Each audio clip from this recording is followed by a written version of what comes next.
خب من گفتگو میکنم با مریم وحدتی عزیز، جامعه شناس، در مورد یادداشت مهم اخیر ایشون که در وبسایت نیماد منتشر شده با عنوان تهافت نقد دستورالعملی زنانه برای مبارزه با نیروی مهاجم خارجی. همونطور که از عنوان این یادداشت برمیاد، ایشون از ضرورت‌های نقد قدرت در بازی زمانی جنگ و بحران نوشته. عرض کنم که این میدونیم که یه بحث طولانی هست که حداقل از دوره جنگ 8 ساله ایران و عراق هم بوده. نیروهای سیاسی همزمان با جنگ منتقدان هم خود جنگ بودند و در واقع جمهوری اسلامی و نحوه مواجهش با جنگ، و به طور مستقیم البته منتقد و معترض خود به شیوه های مختلف خود سیستم حاکم. تا همین امروز هم این بحث ادامه داره.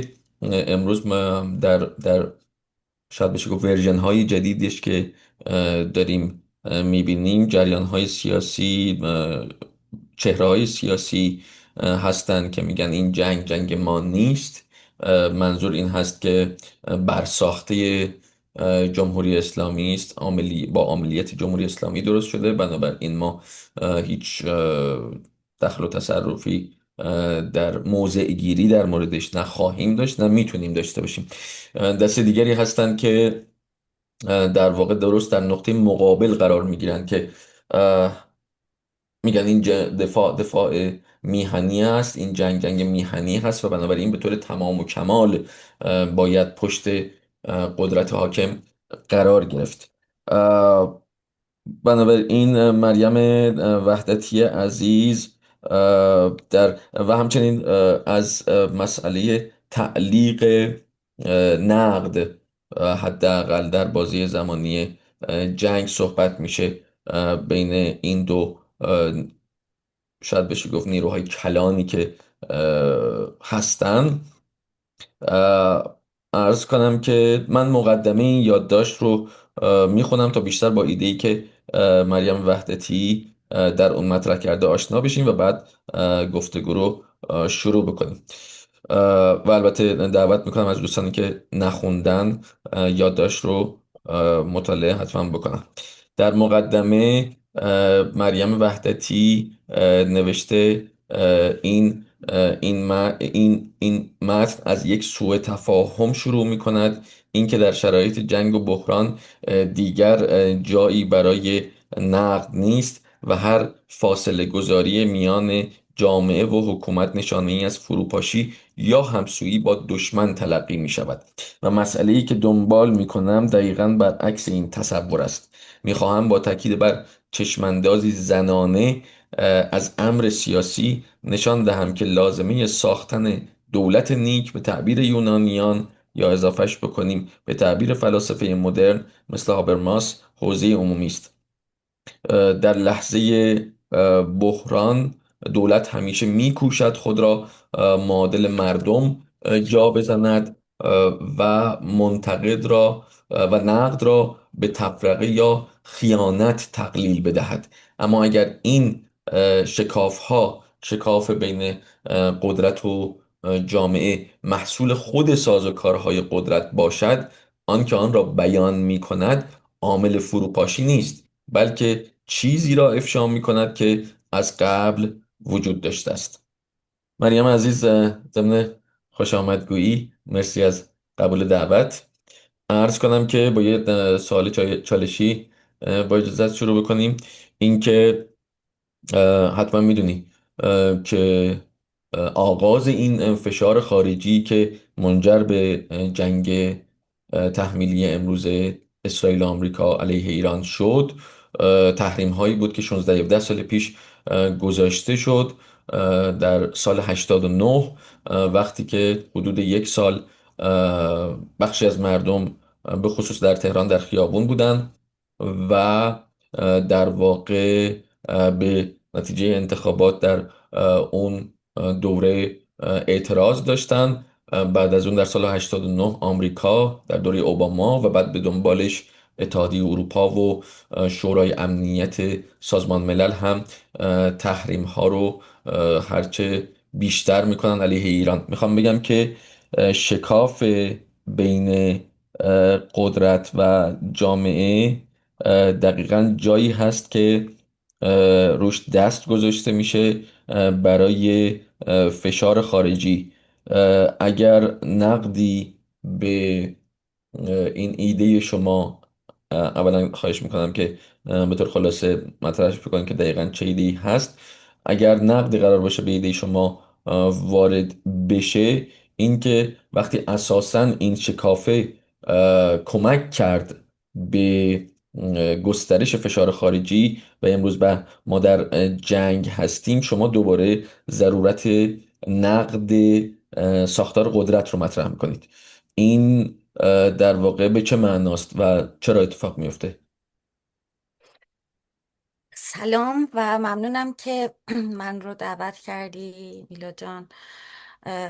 و مرسی از معرفی و سوالی که مطرح کردی. من هنوز جامعه شناس نیستم، اه، دانشجوی جامعه شناسی هستم. فلسفه خوندم و بعد دکتری جامعه شناسی که در شرف دفاع هستم، لذا هنوز به اون منصب در واقع نرسیدم. در رابطه با متنی که نوشتم و بگم که من چیز جدید و خاصی نگفتم. در واقع یکی از صداهای موجود رو فقط پررنگ کردم. بله، ما تمام این سالها در معرض تحریم و بعد جنگ بودیم و هیچ وقت به اندازه الان این مسئله دولت انگار برامون پروبلماتیک نبود و برای خود من حداقل این مسئله اینقدر چالش برانگیز، اینقدر نیاز به در واقع بررسی نبوده و فکر میکنم که جنگ برای من یک نگاتیویته خیلی ناخوشایندی بود که در این ساحت مفهومی که تمایز میذاشت یا یکی میکرد دولت و ملت رو ایجاد کرد و باعث شد بیشتر بهش فکر کنم. چیزی که من میگم اینه که در واقع در پاسخ به یک سری مسائل، در پاسخ به یک نقده و به خاطر همین اسمش رو تهافت گذاشتم، تهافت نقد. یعنی اینکه نقدی که داره از ابزارهای نقادانه استفاده میکنه برای اینکه نقد رو محکوم بکنه، بگه که الان زمان نقد نیست، الان زمان تعلیق همه چیزه. بله درسته، تا حدی این حرف درسته. همون جور که میدونین جامعه در شرایط عادی یک عرصه پدیده متشکل از نیروهای متضاد و متعارض و متکثر، پویا، و زمان جنگ جامعه خودش رو منحل میکنه در مفهوم ملت و این ملت همیشه یک مفهوم میشه گفت انتزاعی، یک چیزیه که در خودش یعنی مبتنی است بر طرد، حذف و بیرون انداختن نیروهای دیگه. یعنی همیشه چیزی که مشمول وحدت قرار میگیره به معنای بیرون انداختنه، طرد، حذف یک سری نیروها. و ملتی که بازنمایی میشه که نمایندگیش رو به دولت سپرده که در شرایط جنگی ازش دفاع بکنه، این ملت یک ملت متکثر نمیتونه باشه، چون که نمایندگیه که دولت انتخاب میکنه که اون ملتش باشه. و این ملت ملتیه که نقد نمیکنه، در این شرایط، ملتیه که تابعه و اختیار و نمایندگی تام و تمامش رو به دولت سپرده.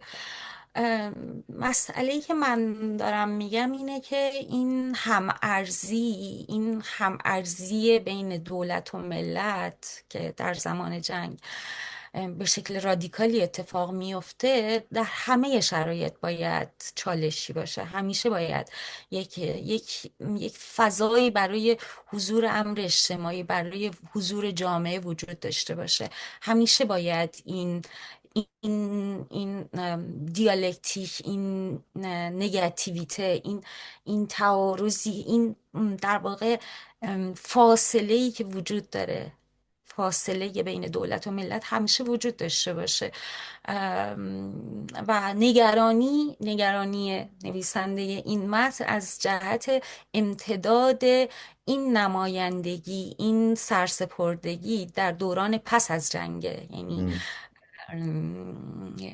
ما در دوران 8 سال جنگ دیدیم که اون نیرویی که دست بالا رو داشت در جنگ، مفاهیمی رو حامل مفاهیمی مثل در واقع دفاع، جانفشانی، پاسداری و در واقع مبارزه بود، در جبهه بود.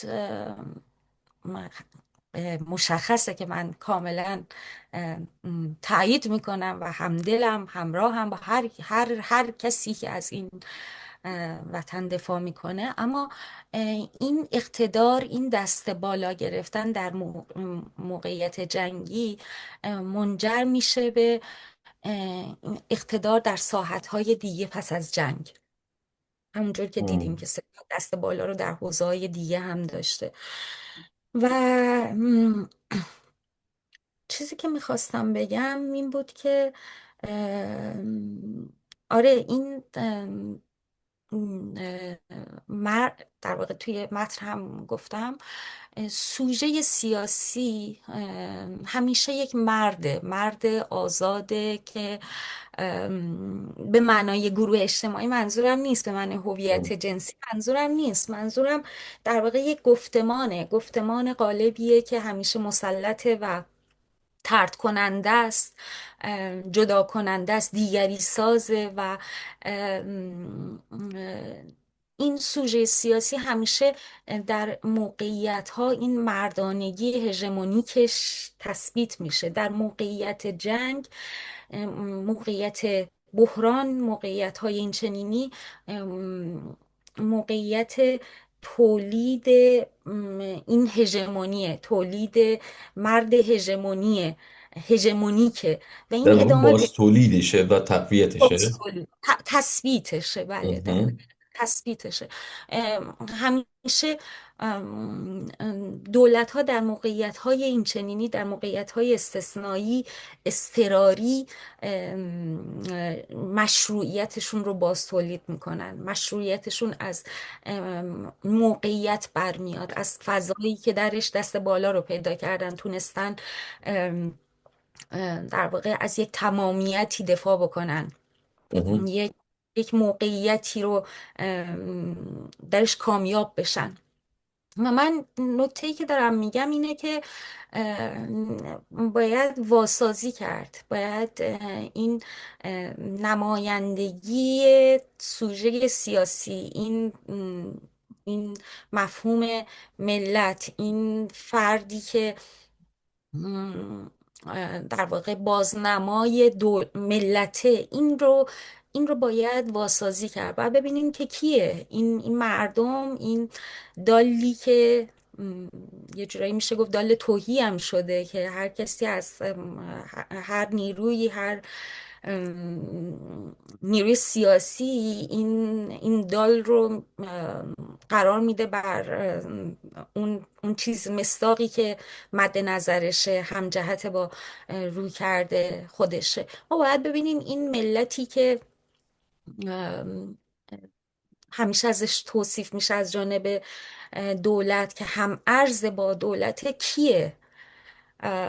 و بحث نقدی هم که مطرح کردم این بود که ما باید امکان نقد رو همیشه گشوده بذاریم حتی در این شرایط. چون مثلا یه چیز خیلی جالب برای خودم این بود که این کسایی که میگفتن نه الان زمان نقد نیست، زمان چیز نیست، دولت رو نباید نقد کرد در شرایط جنگ، الان میبینیم که دولت رو دارن نقد میکنن به خاطر اینکه مثلا با توافق یا با آتش بس مشکل دارن. دقیقا کسانی که همیشه مسئله نقد دولت رو داشتن میبینی که خودشون در چنین شرایطی دارن حرف از نقد دولت میزنن، دارن میگن که مثلا با آتش بس، با توافق، با این با اون موافق نیستن و این خب خیلی عجیبه.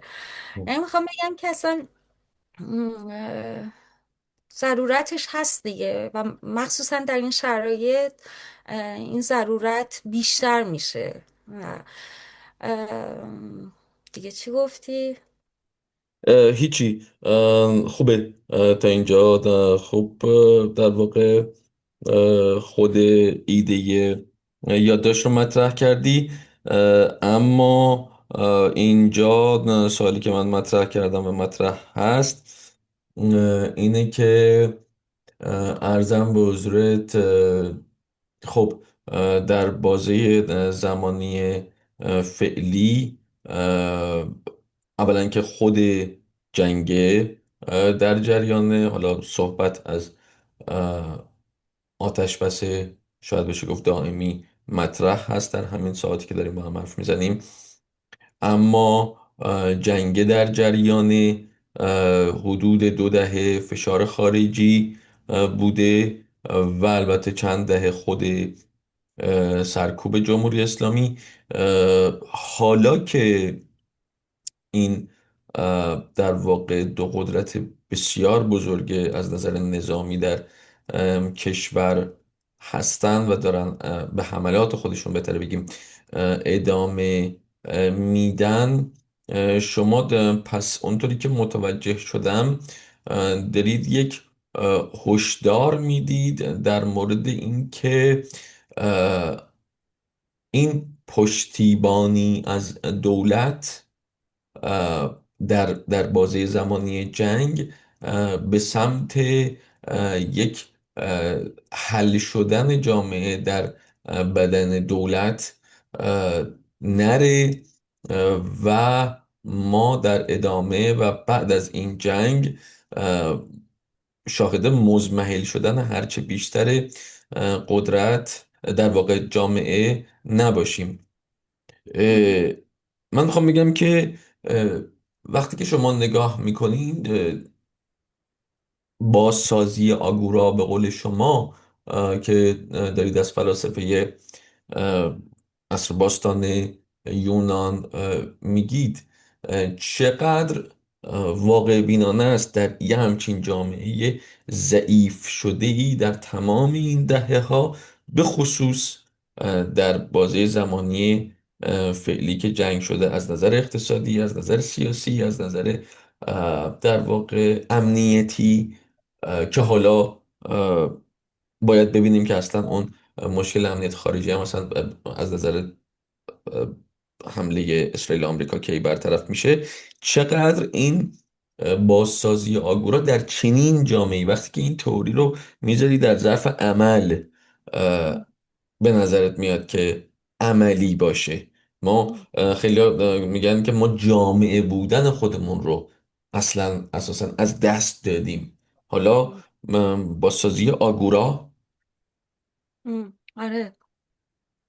ببین، همونجور که گفتم برای خود من این بحث مسئله وضعیت کنونی یک تغییر گشتالتی انگار ایجاد کرد، یک انقلاب پارادایمی ایجاد کرد که میتونم بگم که انگار پامو روی زمین آورد و انگار پدیده ها رو از یه زاویه دیگه متوجه شدم که ما تمام سالها چقدر آسیب پذیر بودیم در برابر نیروهای استعماری اه، چقدر چقدر مظلوم بودیم، چقدر ام. اه، این شکافی که حالا صحبت ازش میشه، درسته که توی مقالم نوشتم که این شکاف وجود داشته، یه قسمتیش رو دولت ایجاد کرده، اما قسمت عمدهش هم نیروهای استعماری برای ضعیف کردن ما ایجاد کردن. و خب من بذار اجازه بدم، من ببخشید سوالمو دقیق تر بکنم برای اینکه شما هم ذهنت روشن تر بشه. ام، اینکه پرسیدی که دیگه چه سوالی بود، این بود که منتقدان شما همینایی که احتمالاً اولا که در واقع سررشته نوشتن این یادداشت رو لطفا بگو که از کجا شروع شد. دوم اینکه منتقد این جریان انتقاد از قدرت میگه امروز زمان دفاعه م. و نه نقد قدرت. حرف این بود. شما چه حرفی در مقابلش داری؟ م. آره ببین، این در ادامه بحثی بود که با مقاله آقای امید مهرگان شروع شد و کسان دیگه ای هم در امتدادش مطلبی نوشتن. من نقدم بیشتر به یک خانش بود، خانش پوزیتیویستی ام. از متنایی که نوشته شده بود، که در واقع این بحث نقد رو خیلی پوزیتیویستی میدیدن، که مثلا نقد به معنای واقعی کلمه باید منحل بشه و این اتفاق، این خانش وجود داره در واقع. مهم. و و این ذاتگرایی فاصله میان دولت و ملت، این قطبی سازی که متاسفانه خیلی الان هم خیلی شدید شده، این ساده انگارانه نگاه کردن به مسائل، که تو اگر مثلا ضد استعماری هستی تایید میکنی مثلا مسائل داخلی رو، اقتدار ام. داخلی، ام. ام. ام. کنار چیز هستی. این خیلی خیلی واقعا چی بگم، خیلی پوپولیستی و ساده انگارانه است، این ذات انگار که مثلا نمیشه یه چیزی هر دو رو با هم داشت. یعنی مهم. در میبینیم هم که توی شعارها هم هست، نه نه این نه آن. و مهم. مثلا این بود که نه مثلا جمهوری اسلامی، نه به جنگ نه به جمهوری اسلامی. یعنی برای اینکه تو هر وقت موضع ضد جنگ تو بخوای اعلام کنی، باید اون نه به جمهوری اسلامی رو هم اعلام بکنی، نه پذیرفته نیست و تو انگ میخوری در جا، انگ نمیدونم محور مقاومت، مهم. حالا مهم. محور مقاومت، مفهوم مقاومت باید یک مفهومی باشه که آدم بهش افتخار کنه، نه اینکه تبدیلش کنن به فحش و یعنی میخوام بگم که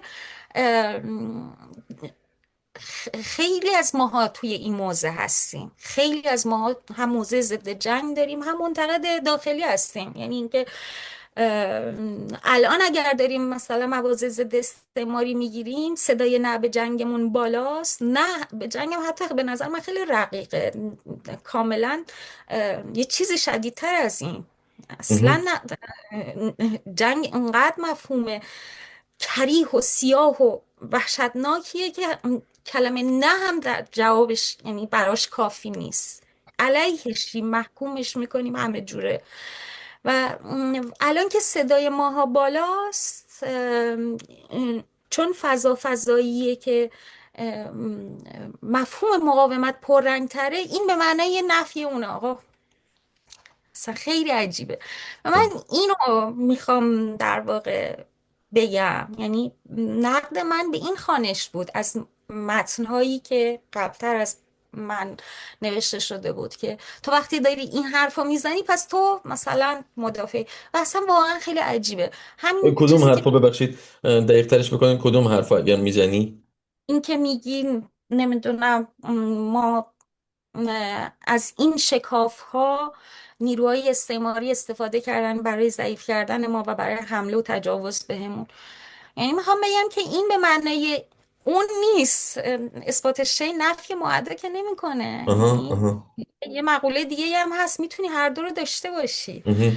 خیلی برای من عجیبه که دوستانی هم منو متهم کردن به این مسائل و میبینم که موضعشون اینه که این جنگ ما نیست. خیلی عجیبه برای من، این جنگ ما نیست. دقیقا این حرف رو کسایی زدن، یعنی حداقل کسایی که من میشناسم. شما حرفتون اینه که هم جنگ ما هست، هم میشه نقدش کرد بله بله بله قدرت دقیقا. رو. چرا؟ آره، چون اصلا دو ساعت متفاوته. مم. ببین، اینو میخواستم بگم که دوستانی که حالا یه ذره درد دلم بکنم اینجا، بفرمایید. دوستانی که مثلا میگفتن جنگ ما نیست و به ما تهمت هایی میزدن، اینا کسایی بودن که مثلا بعد از 7 اکتبر کوفیه مینداختن و نمیدونم در دفاع از فلسطین می نوشتن. اگر این جنگ ما نیست، این اون جنگ هم جنگ فلسطینیا نبوده، جنگ غزه نبوده، جنگ اسرائیل با حماس بوده دیگه. می‌دونی؟ من بله. میخوام بگم اینقدر ابزورده این حرف. و تازه خیلی شاید این حرف خیلی براشون قابل لمس نبود تا زمانی که متوجه شدن آقا تو اون مملکت یه نیروی داره دفاع میکنه از منافع تو، از اینکه بمب بخوره تو سر مثلا پدر و مادر و خانوادت، که اه، تا الان همیشه نفیش کردی، همیشه نقضش کردی. من خودم رو آه. دارم میگم، خودم رو به عنوان یه چپ مثلا آنارشیست اگر جایابی میکردم الان میتونم بگم که دولتی که همیشه نفیش میکردم، میبینم که نه، توی یه چیزایی نفع مشترک با هم داریم. آها. پس جنگ ما یه زمین مشترکی وجود داره که اون داره دفاع میکنه ازش در برابرش. و من به عنوان کسی که همیشه نافی دولت بودم دارم فکر میکنم که نه آقا، زمین خیلی سفت‌تر از اینه. پامون رو زمین سفت باید باشه. اه، یه واقعیتی وجود داره، یه چیزی، یه انضمامیتی وجود داره که تا الان غافل بودیم ازش. می‌دونی چی میگم؟ و این که میگی چطور ممکنه، خیلی خیلی ممکنه. یعنی اه، همیشه نیروهای استعماری، نیروی خارجی توی تاریخ ما داشتیم همیشه، که مثلا دولت، دبیرستانی بودیم راهنمایی بودیم، مثلا دولت ضعیف شد، یک نیروی خارجی اومد حمله کرد و نابودش کرد و اینها. مم. اه، مسئله همینه. یعنی ما دولت رو ضعیف نمیخوایم. این آسیب ها، این جامعه، این وضعیت فروپاشیده اقتصادی و این شکاف بین دولت ملت و اینها رو نمیخوایم. به خاطر اینکه خیلی ساده دارم میگم، خیلی ابتدایی و بدوی دارم میگم، به خاطر اینکه یک شکافی ایجاد میشه برای اینکه نیروهای خارجی، نیروهای استعماری ازش استفاده کنن برای جداسازی، کاری که رسانه ها مهم. کردن تمام این مهم. سال، سر ما رو بزن. نمیدونم این تفکیکی که ایجاد کردن و در این انتزاع اینقدر انتزاعی شد که طرف واقعا با مثلا اینقدر این جداسازی وجود داره که فکر میکنه که مثلا زدن کشورش به معنای زدن جمهوری اسلامیه. اصلا انقدر این جهان چی میگن، این رژیم حقیقتی که خب ساخته شده براش، انقدر این دو رو از هم منفک و انتزاعی کرده که نمیبینه که آقا یک نفع مشترکی وجود داره. خب اگر موافق باشین، من پس اینو در یه سال دیگه خدمتت مطرح بکنم. پس شما باش، دارید جواب میگید که ندادم. نه نه، من پرکنده حرف میزنم، ببخشید. نه نه نه، اختیار داری. خیلی هم خوب. پس شما دارید میگی که در همین بازه زمانی فعلی هم با هم بحران جنگ که روبرو هستیم، هم در واقع تمام فشارهای این چند دهه، چه فشار خارجی چه خود جمهوری اسلامی، امکانهاش امکانهای این که نقد قدرت و فاصله گیری از قدرت رو انجام بدیم هنوز وجود داره. ببین، در این وضعیت، در وضعیت م. جنگ، قاعدتا ظرفیت نهادی برای اینکه نقد بکنی از ظرفیت نهادی و نمیدونم مادی وجود نداره که نقد بکنی یا اجراییش بکنی. من بله. چیزی که پیش کشیدم اینه که این امکان نباید لغو بشه. نه. شرایط پیشینی نقد باید همیشه مهیا باشه، یعنی اه، و لازمش هم اینه که همیشه یه شکافی وجود داشته باشه. بنابراین شما دارین از ضرورت صحبت میکنید، این ضرورت ضرورت هم. رو آره. نباید فراموش کرد. خیلی خوب. از اون طرف ما یه ضرورت های دیگه هم داریم.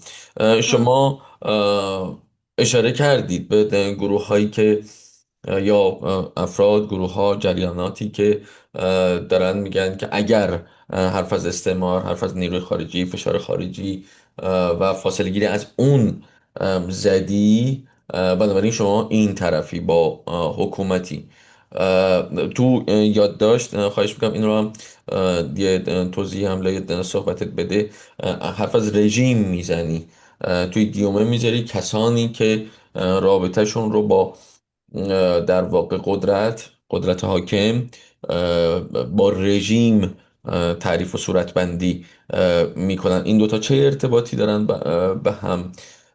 و اینکه یک درگیری و مناقشی هم این سمت هست، این جایی که گفته میشه که در واقع حداقل بخشی از نیروهای سیاسی در واقع خیلی مرزبندی خاصی، اگر نگیم استقبال میکنن، مرزبندی خاصی با دخالت خارجی و جنگ ندارن. بنابراین اگر شما دارید میگید که ضرورت وجود داره، امکاناش رو هم باید خلق کرد، که من حالا حداقل اینطوری متوجه میشم، از اون طرف یک باید و نباید هایی، یک التزاماتی داره این نقد قدرت، وگرنه که همیشه انجام می شده. شاید حالا اگر با این تعبیر شما موافق هستی، شاید بشه گفت نقد متعهدانه. اگر نمیدونم نظر شما چیه، این باید و نباید ها چیه؟ اون رژیم که در واقع ازش صحبت میکنید تو یادداشت رو هم اگر صحبت بکنید در موردش. ام. ببین، کلمه رژیم که من همیشه تمام این سالهایی که خارج از ایران بودم، این واقعا برای من باب گفتگو رو میبست وقتی یه کسی حرف از توی بحث سیاسی مثلا از دولت یا حاکمیت مستقر در ایران. ببین، خب همونجور که گفتم، این دو ساحت متفاوته. در واقع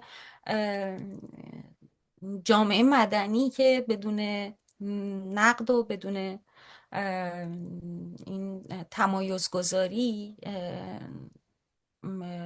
ادامه پیدا نمیکنه، یعنی بس پیدا نمیکنه. و لازمه همین این جامعه، لازمه جامعه بودن، لازمه پویایی، همین وضعیتیه که همواره خودت رو در این تمایز، در این فاصله نگه داری. و بازم این هم تکراریه که در واقع این وضعیت ممکنه دستاویزی بشه برای نیروهای استعماری، نیروهای برانداز، نیروهای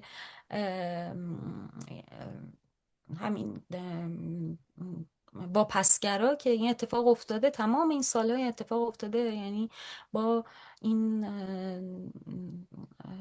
دستمایه کردن، استفاده کردن، سوء استفاده هایی که از این وضعیت شد که مثال فک و فراوونه. تمام این دهه های اخیر ما شاهد زنده ای از همین بهره برداری از این این شکاف بوده و مهم.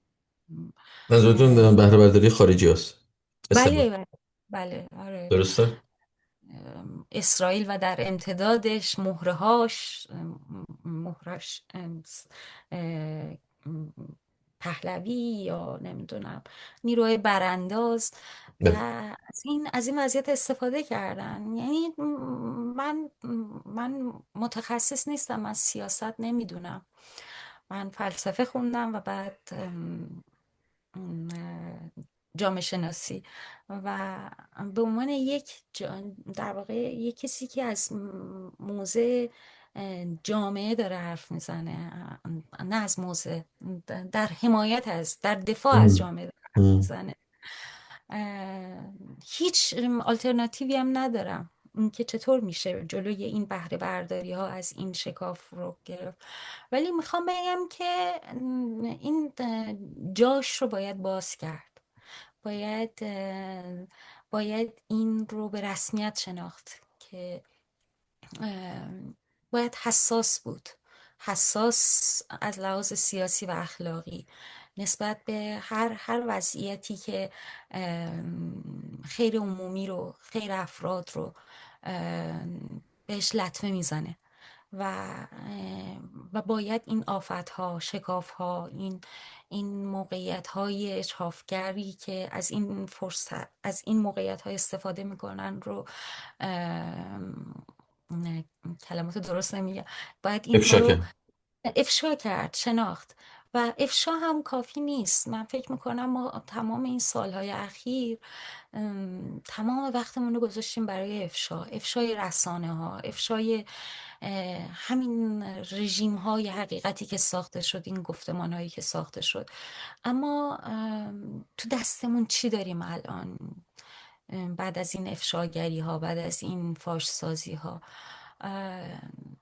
باید فکر کرد. یعنی من تلاشم این بود، ادعایی ندارم، یعنی فقط تلاشم این بود که بگم که ما باید بیایم بشینیم فکر کنیم که چیکار کنیم برای اینکه این بهره برداری ها کمتر بشه.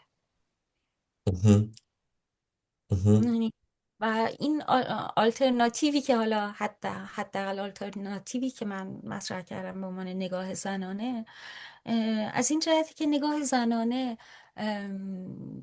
دیگری ساز نیست، دیگری رو با در واقع دیگری بودنش میپذیره، به فکر مراقبته. یعنی یک نگاه مراقبتی، یک نگاه در برگیرنده، شمول ساز. تمام کسانی که دیده نمیشن، صدا ندارن، به حاشیه رونده شدن، تمام این موقعیت های آسیب پذیری، اینها دیده بشن و ازشون مراقبت بشه، پرستاری بشن. میدونی، یک نگاه در بر کلمه ندارم براش، کلمات از ذهنم محو میشه. در برگیرنده، همین مراقبت از جامعه، مراقبت از اون نسبت بین دولت و ملت، اون مراقبت از اون موجودیت. یعنی اونطور که من متوجه میشم، مرسی، اونطور که من متوجه میشم، از طرفی نگرانی و هشدار نسبت به حل شدنه در دولت، اون همارزی که به خصوص در شرایط استثنایی دوره جنگ دولت تلاش میکنه که بیشتر تقویتش بکنه، حذف تفاوت‌ها در بین گروه‌ها، لایه‌ها و طبقات اصلا در واقع یکی از مشخصه های این هم ارزی هاست و یکی شدن ها. و از طرف دیگه یه هشداری رو هم دارید مطرح میکنید در خود حالا اون اه، التزامات و اون نقد قدرت، که اون سوء استفاده ای که ازش حرف زدید به خصوص از طرف نیروی استعمار صورت نگیره. این آره. جنبندی درستیه؟ آره، یه نکته دیگه هم بگم که ام. گاهی دولت شبیه به انسان شبیه سازی میشه به انسان. آها. یعنی یه عده‌ای انگار ناموسشونه، یعنی غیرت دارن روی این که مثلا الان داریم میگیم که آقا دولت این اتفاق میفته زمان جنگ که مثلا حالا توهین کردیم، نه، سازوکار وضعیت همینه. سازوکار وضعیت جنگی همینه که متمرکز میشه نیروها در یک مفهومی به نام دولت. یعنی این تمام این نیروهای متکثر دست بالا مردانه متمرکز میشن یک جا به نام دولت، نماینده مردم. مهم. و این خصلتشه، خصلت فاجعه است، خصلت اتفاقی شبیه جنگه که مثل دقیقا مثل وضعیتی که مثلا ام، دو تا خواهر برادر یا دو برادر که دشمن خونی هم دیگه هستن، ولی وقتی مثلا یکی از بیرون میاد برادره رو میزنه، این یکی ازش حتما دفاع میکنه. مهم. ولی مهم. اون لحظه، لحظه دفاع، لحظه مقاومت در برابر اون نیروی بیرونی، لحظه تعلیق تکثر، لحظه تعلیق اختلافه، لحظه مهم. تمام این مرزها و شکافها و مرزبندی هاست. مهم. ولی مسئله امتداد پیدا کردن این تعلیقه. من هشدار به عنوان یک یعنی از نگاه زنانه، از نگاه مراقبتی زنانه میگم هشدار که این لحظه تعلیق ادامه پیدا نکنه.